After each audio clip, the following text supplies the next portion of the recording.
আজ একটু ছানার পায়েস বানানো হচ্ছিল। বরের ইচ্ছে হয়েছে তাই ছানা কাটানো হয়েছে, যদিও বর কিছুটা হেল্প করেছে। কিছু ড্রাই ফ্রুটস সরু সরু করে কেটে নিয়েছি।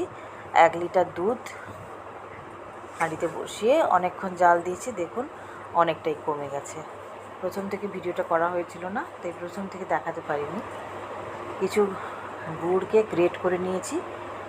দুধটা অনেকটা কমে আসার পরে আপনারা চাইলে আরও একটু কমিয়ে নিয়ে ঠিক করে নিতে পারেন। আমরা একটু পাতলা পাতলা রাখবো, তাই একটু পাতলাই রেখেছি, কিছুটা গাঢ় করেছি। এবার গ্যাসের ফ্লেমটা অফ করে গুড়টা আর ছানাটা স্ম্যাশ করে করে দিয়ে দিচ্ছি। তারপরে কিছুক্ষণ নাড়িয়ে নিয়ে আর একটুখানি ফুটিয়ে নেব, আর উপর থেকে সব ড্রাই ফ্রুটস ছড়িয়ে দিই। এবার শুধু ঠান্ডা করে ফ্রিজে রেখে ঠান্ডা ঠান্ডা পরিবেশন করার পালা। ভালো লাগলে লাইক করবেন। Thank you.